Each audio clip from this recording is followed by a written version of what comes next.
كان يتعرض له الإمام السجاد أنه حدثنا عن واقعة الطف، كان يرفض الإمام لعدة أسباب، منها خوفه على الشيعة، خوفه على الموالين.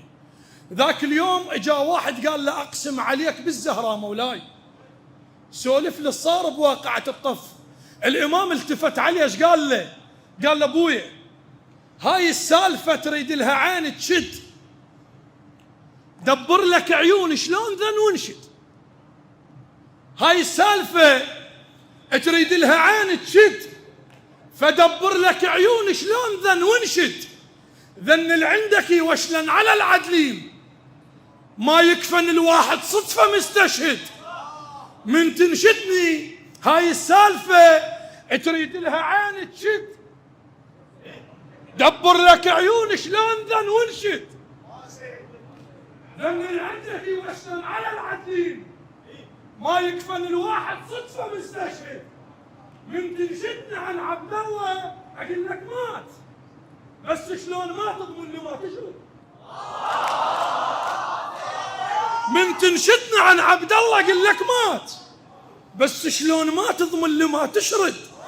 تخيل واحد يفكر يجيبوك بسيف، والثاني على صدره يدبش ويقعد، شايف لك حرير تدبش عليه خيل، شايف لك عظم من السحق يجرد، يتعير اللي بيهم يختصر بالدوس. هاي السالفة تريد لها عين تشد، دبر لك عيون شلون ذن ونشد. ذن اللي عندك يوشلن على العدلين، ما يكفن الواحد صدفة مستشهد. من تنشدنا عن عبد الله قل لك مات، بس شلون ما تضمن له ما تشرد.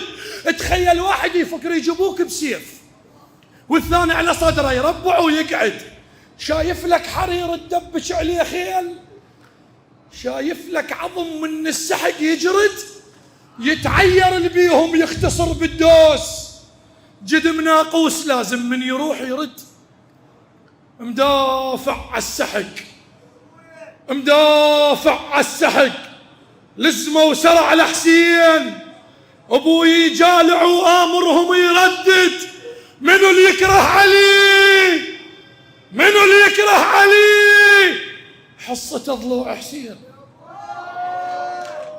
واذا ما كفته متن بمتن يعقد. منو الميت لاخوه ياخذ عيون حسين، واذا ما تشفي قلبه بجفنه يستفرد.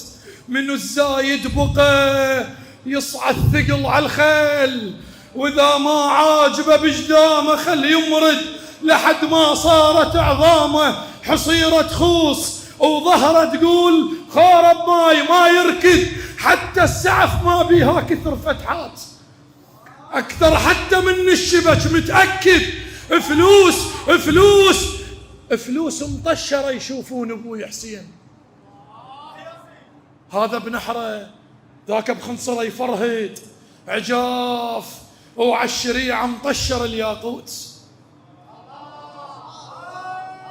عجاف وعلى الشريعه مطشر العباس، ايديه مقطعه وعلى القاع متمدد، وماخذ راحته القائد العامد. شان اذا قالوا له جا العباس يستبرد.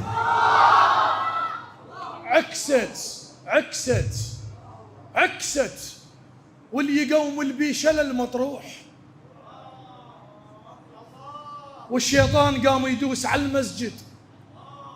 الجوار محرره وزينب بديها حبال، السيد ينملك والعبد يستعبد.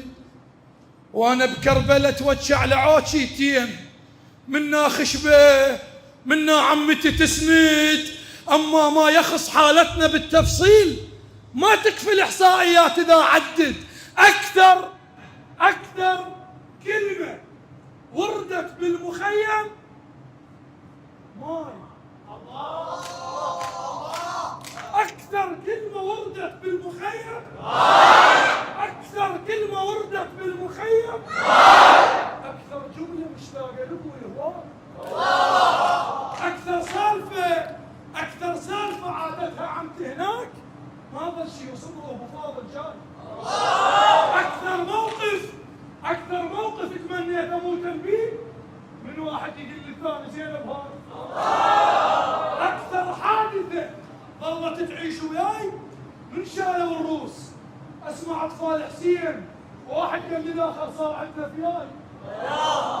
اكثر حادثه ظلت تعيش وياي من شالوا الروس، اسمع اطفال حسين واحد قال لي الاخر صار عندنا فياي. اكثر واحد تقطع ضمير الناس، اكثر منظر يغثني مشي الحفاي، ضقتها هواي طقت الرمح بالمقلوب. السجاد يقول ضقتها هواي طقت الرمح بالمقلوب، بس كان يوجعني الحكي بمكفاي، من علتي اشتقوا فكرة التنور، شافوا جسمه بارد والحرق جواي. ومن تنشدنا عن زينب، من تنشدنا عن زينب اقول لك رد دبر لك عيون شلون ذن وانشد. هذا وافلح من صلى على محمد وآل محمد.